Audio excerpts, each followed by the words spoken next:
नमस्कार, आप देख रहे हैं प्रेस लेजेंड 24.online और मैं हूं लतिका शामी। आपका स्वागत है। आज हम इस वक्त उपस्थित है फरहान नाज के घर पे।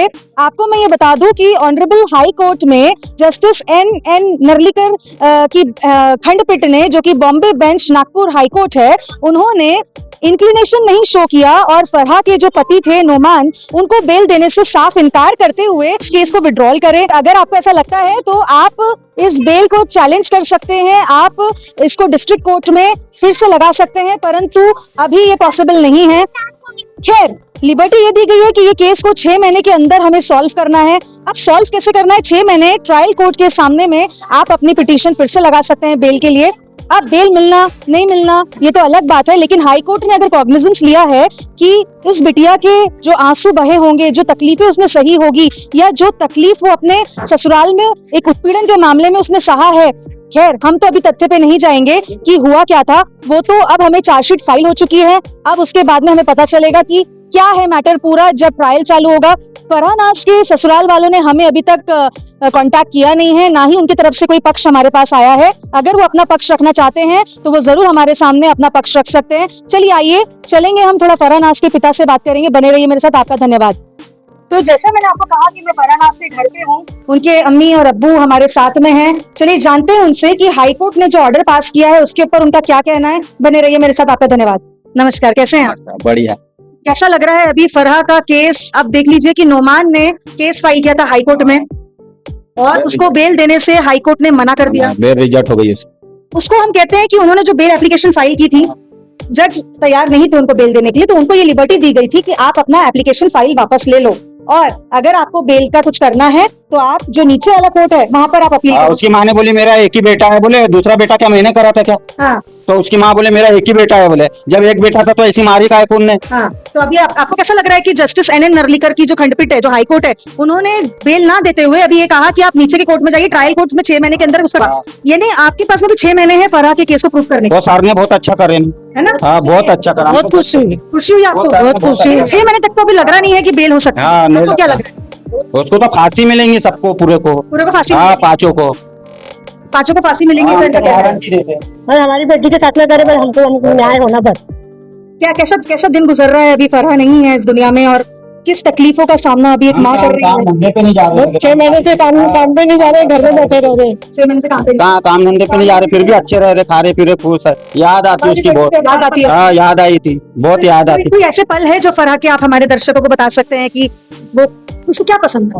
उसको सबसे ज्यादा माँ बाप ही पसंद थे, ये साले दलित दल लोग पसंद नहीं थे। अभी आपने देखा कि मैंने करती सेना टीचर जबरदस्ती है। तो आपने जो शादी करवा दी, अब ये तो अभी अब चार्जशीट खुल जाएगी, उसके बाद में पता चलेगा कि क्या हुआ क्या नहीं हुआ। मेरे दर्शक तो जो फरहा का केस देख रहे हैं कंटिन्यूशन में मुझसे पूछते हैं मैम क्या हुआ अभी, तो ये आपके लिए है कि मैं उनके माता पिता से आपसे मिलने के लिए आई हूँ। अभी चार्जशीट खुल जाएगी, उसमें सब जितने भी लोगों का क्रॉस होता है, चार्जशीट में एविडेंस होते हैं, तो आपके पास ऐसे साक्ष्य और है जो आपको लगता है कि उस बच्ची को न्याय दिला सकता है? हम ही लोग है जो भी कुछ हमें दिलाएंगे ना, हम बोलेंगे वहाँ पे, जज साहब को हमारी बात मानना पड़ेगा। हमने जो वहाँ गए थे 12 बजे से 4 बजे तक जो देखे, और 4 बजे से जो वापस आया, हम आने के बाद 4:30 बजे वो घर पे आई।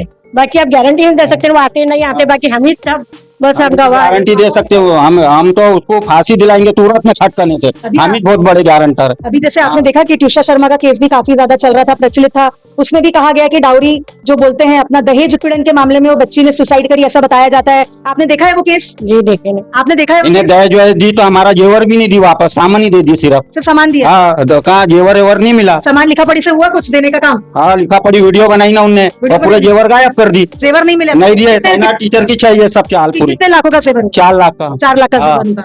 अच्छा, अपने वकीलों का क्या बोलना है इस बारे में? अपने एडवोकेट फजल सर की टीम कैसे काम कर रही है? अच्छे है, बहुत अच्छे है बेचारे वो, उनके क्या वो इतने अच्छे है, पूछो मत फजल सर। यानी आपको हमेशा बताते हैं कि आज तारीख आपको आना उनको है। भरोसा है, आखिरी तक बोलते रहते वहाँ। भरोसा है आपको? जी, करेंगे फजल सर की टीम? करेंगे। भरोसा है। तो आपने सुना कि थोड़े से मैं आपको समझाने की कोशिश कर रही हूँ। यहाँ पे कुछ फरहा के भाई लोग भी है, आप देख रहे छोटे से। चलिए थोड़ा सा उनसे बात करते हैं। फरहा दीदी कैसी थी?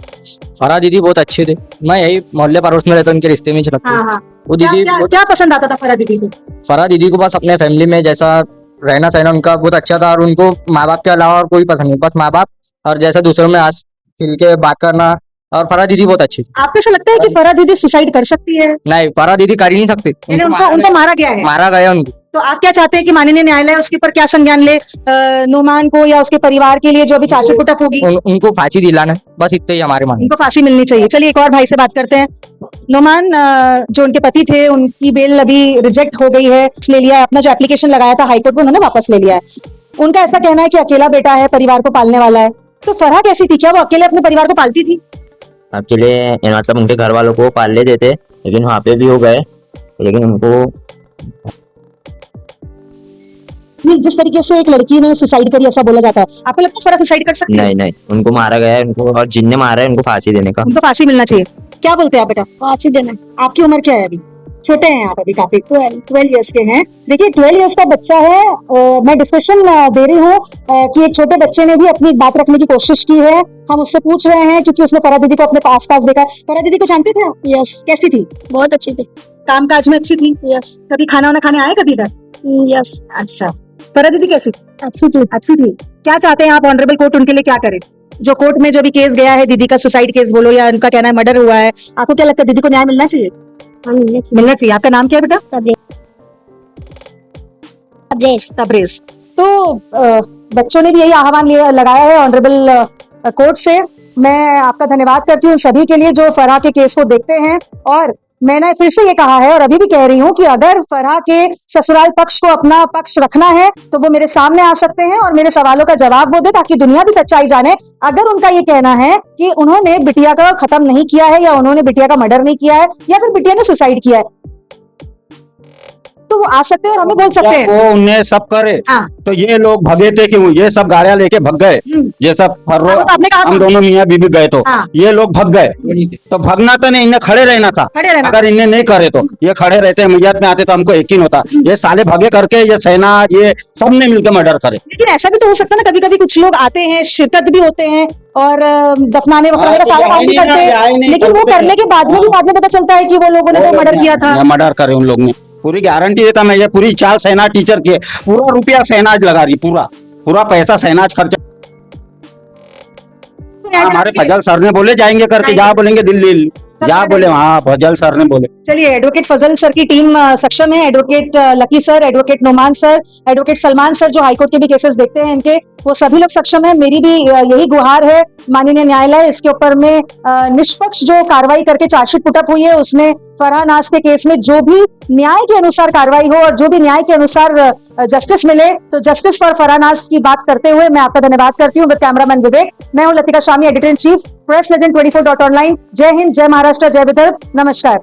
तो जैसा कि आप जानते हैं कि माननीय न्यायमूर्ति M नरलेकर ने दिनांक 12 जून 2026 को बॉम्बे हाईकोर्ट नागपुर बेंच में इस मामले पर काफ़ी समय तक सुनवाई करने के उपरांत जब इस न्यायालय ने प्राथित राहत प्रदान करने के प्रति अपनी अनिच्छा व्यक्त की, तब आवेदक के अधिवक्ता ने आवेदक के निर्देश अनुसार यह प्रार्थना की कि उन्हें आवेदन वापस लेने की अनुमति प्रदान की जाए तथा यह स्वतंत्रता दी जाए कि यदि आगामी 6 महीने की अवधि के भीतर विचारण ट्रायल प्रारंभ नहीं होता है तो वे विचारण न्यायालय ट्रायल कोर्ट के समक्ष नया आवेदन प्रस्तुत कर सकते हैं। प्रार्थना स्वीकार की जाती है और आपराधिक आवेदन वापस लिया गया मानते हुए उक्त स्वतंत्रता प्रदान करते हुए निस्तारित किया जाता है, ऐसा आदेश उन्होंने कहा। तो बस इसी बात को बताते हुए कि फरहा नाज के पिता अब भी गुहार लगा रहे हैं और जैसा मैंने आपसे कहा था कि उन्होंने फातिहा पढ़ के अपनी बेटी की कब्र पे हमेशा दुआ की है और उनको यकीन है कि उन्हें इसका रिजल्ट मिलेगा, उनकी बेटी को न्याय मिलेगा। तो बस ऐसी ही बरकरार रखते हुए इन सारी बातों को मेरे दर्शकों को पहुंचाने का यही तात्पर्य, यही रीज़न है